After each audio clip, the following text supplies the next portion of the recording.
और नाम उसका दिया जन अनुशासन पखवाड़ा तो था पहले राजस्थान के मुख्यमंत्री अशोक गहलोत की वो भूल देखिए जिसके लिए वो सोशल मीडिया पर ट्रोल हो रहे हैं। आज 3 मई से हमने 15 दिन का जो लॉकडाउन लगाया, एक प्रकार लॉकडाउन की तरह ही है, वो नाम दिया उसका हमने क्या दिया और नाम उसका दिया जन अनुशासन पखवाड़ा तो था उसको हमने जोड़ दिया है एक प्रकार से थोड़ा ज्यादा नाम भूल गया मैं। गलती तो किसी से भी हो सकती है, लेकिन कोरोना में अगर जनता भटके, बेमौत मारी जाए और फिर भी मुख्यमंत्री खुद अपनी पीठ ठोके तो उसे आप क्या कहेंगे? क्या ऐसी भूल को माफ किया जा सकता है? क्या मारामारी ऑक्सीजन की है? कैसे सीन आ रहे हैं देश के अंदर, चाहे मध्य प्रदेश हो चाहे यूपी के हो। हम ये आंकड़े छिपाते नहीं हैं, कई राज्यों तो अपने आंकड़े छिपाते भी है, सब कुछ करते होंगे, पर हकीकत हमने फिर भी कंट्रोल काफी हद तक कर रखा है। राजस्थान के मुख्यमंत्री का दावा है कि उनके राज्य में दूसरे राज्यों के मुकाबले हालात बेहतर हैं, लेकिन क्या वाकई में ऐसा है? क्या राजस्थान में सभी को इलाज मिल रहा है? ऑक्सीजन की कोई कमी नहीं है? जवाब आप ये रिपोर्ट देखकर खुद ही तय कीजिए। सबसे पहले राजस्थान की राजधानी जयपुर चलते हैं, जहां राज्य का सबसे बड़ा कोविड अस्पताल है। नाम है RUHS। आज तक संवाददाता शरद कुमार मुख्यमंत्री अशोक गहलोत के दावे की पड़ताल करने जब यहां पहुंचे तो हमें अस्पताल के बाहर खड़ी एक एम्बुलेंस के ड्राइवर ने इशारा करके बुलाया। 2 घंटे से घूम रहा हूँ इसमें के अंदर, वो कह रहे हैं कि बेड है ही नहीं। शरद कुमार जब यहाँ पहुँचे तो हमें एम्बुलेंस के अंदर ये मरीज इस हालत में मिला। कोई भी बता सकता है कि इस मरीज की हालत बहुत खराब है, उसकी सांसें उखड़ रही हैं। शरद कुमार ने जब उनके साथ आए परिजनों से पूछा तो बताया गया कि उनकी निजी ऑक्सीजन खत्म हो गई है, इसीलिए मरीज की हालत बिगड़ती जा रही है। लेकिन जब हमने पूछा कि अगर इतनी हालत खराब है तो फिर इसे अस्पताल में भर्ती क्यों नहीं करवाया जा रहा, इस सवाल का जवाब जो हमें मिला वो एसी कमरे में बैठकर बड़े बड़े दावे करने वाले मुख्यमंत्री से बिल्कुल भिन्न था। सरकार कहती है कि संसाधन की कमी नहीं है, लेकिन देख सकते हैं किस तरह से राजस्थान के सबसे बड़े कोविड अस्पताल के बाहर है वो मरीज, यहाँ पर उसकी सांसें अटक रही है लेकिन जगह नहीं है। इस तरह के हालात यहाँ पर है। कहाँ से लेके आए हैं? RUHS से लिया है, इनको भर्ती नहीं किया अभी। क्या कर रहे हैं? बोले बेड नहीं है। बेड नहीं है।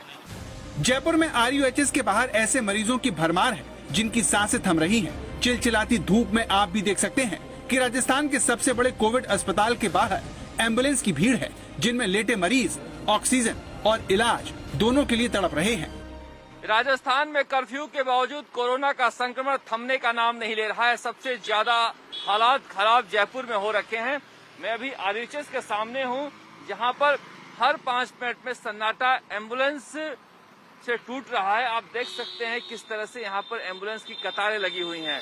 अगर आप गेट के बाहर देखें और गेट के अंदर देखें तो एम्बुलेंस ही एम्बुलेंस है। सवाल यह है कि अगर राजस्थान में हालात बाकी राज्यों से बेहतर हैं, तो फिर इस चिलचिलाती धूप में लोग इतने बेसहारा क्यों हैं? ये वो सवाल है जिसे सोच सोच कर जनता अपना आपा खो रही है। इसमें अमेरिका से आई ये NRI महिला भी शामिल है। कोई ऑक्सीजन नहीं है। This is terrible, terrible, terrible. My mother is sitting at home, 61 oxygen level. This is terrible. We are here from US and look at us. Going hospital to hospital, no bed, nothing.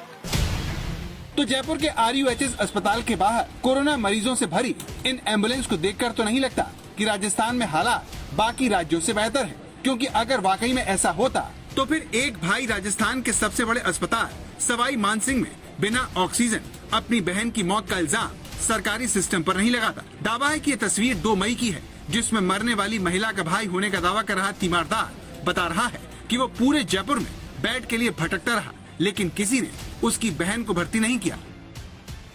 ये कौन है patient जो अभी खत्म हुई है? वो बहन है ये। कहाँ से आए हो आप? 25 साल की मेरी बहन है। भगवान, कहाँ से आए हो? हम यहाँ से निवाई से टोक से गुंची से आए हैं, निवाई के पास। कितने हॉस्पिटल घूमे आप? हम 5वें छठे हॉस्पिटल में आए भाई साहब। ये यहाँ पे SMS का हाल है। जो मुख्यमंत्री अपने राज्य में लॉकडाउन लगाए वो उसका नाम भूल जाए तो ये समझ में आता है, लेकिन अगर जनता राज्य की राजधानी में बेमौत मारे जाने का दावा कर रही हो तो क्या मुख्यमंत्री की आत्म प्रशंसा का ये बयान उन्हें चुनने वाली जनता के साथ मजाक नहीं है? अरे माँ कहीं दिल्ली रहते हैं, रोज शाम को टीवी देखते होंगे, क्या क्या दृश्य आ रहे हैं वहां पर, क्या क्या वहां पर डॉक्टर लोग राय दे रहे हैं, क्या मारामारी ऑक्सीजन की है, कैसे सीन आ रहे हैं देश के अंदर, चाहे मध्य प्रदेश हो चाहे यूपी के हो।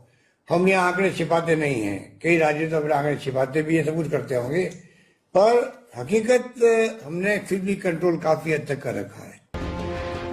सोचिए, जयपुर में ये हालात है तो राजस्थान के छोटे छोटे शहरों में क्या हो रहा होगा, इसका भी उदाहरण पाली के रूप में आपके सामने है। मिनी ट्रक में लेटी ये 60 साल की चांद कंवर है, जिनका बीपी बढ़ने पर पहले इन्हें प्राइवेट अस्पताल में भर्ती करवाया गया, लेकिन जब इनकी सांसें उखड़ी तो डॉक्टरों ने कोरोना की आशंका जताई और बांगड़ अस्पताल में ले जाने को कह दिया। जब एम्बुलेंस नहीं आई तो मिनी ट्रक में ही उनकी बहू अस्पताल के ट्रॉमा वार्ड पहुंची। दावा है कि पहले यहां गार्ड ने काफी देर तक उनके साथ पूछताछ की और फिर उन्हें कोविड ओपीडी भेज दिया, जहां से उन्हें दोबारा ट्रॉमा वार्ड जाने को कहा गया। इस तरह कोरोना के मरीज को 1.5 घंटे तक इलाज नहीं मिला और उनकी मौत हो गई।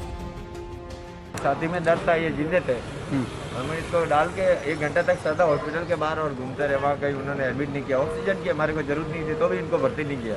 इस पार से उस पार भेज रहे हैं, कभी इधर भेज रहे, इधर भेजे, यहाँ लाया, फिर सामने भेजा, फिर इधर भेजा, इधर से गेट बंद कर दिया, फिर बाहर से गाड़ी घुमा के लेके आए, फिर इधर आए, उन्होंने बोल दिया, फिर तब आप आए, मीडिया वाला आए, तब इन्होंने एडमिट भी नहीं करता है। पर्ची को 100 नंबर भेज रहे हैं, जिंदा लेके आए लेकिन बच्चा के नहीं लेके जा पाए। मैं रोते हुए परिजन कहते हैं कि अगर समय पर एम्बुलेंस मिल गई होती, इधर उधर भेजने में 1.5 घंटे खराब नहीं किए होते तो शायद उनका मरीज बच सकता था। यानी दूसरे राज्यों की तरह राजस्थान में भी लोग इलाज के लिए भटक रहे हैं और सरकारी सिस्टम की भूल भुलैया में घूमते हुए मारे जा रहे हैं। ऐसे में सवाल उठता है कि क्या वाकई में राजस्थान में हालात दूसरे राज्यों से बेहतर हैं? इस सवाल पर मुख्यमंत्री अशोक गहलोत एक और दलील लेकर पेश होते हैं। विशेषज्ञ भी मानते हैं कि कोरोना महामारी की दूसरी लहर में भारत छोड़िए विकसित देशों की स्वास्थ्य सेवाएं भी ढह सकती थी, लेकिन सवाल मुख्यमंत्री के रवैये पर है, जो मरती और बिलखती जनता के बीच भी ये कहने की हिम्मत रखे कि उनके राज्य में हालात दूसरे राज्यों से बेहतर हैं। शरद कुमार, जयपुर।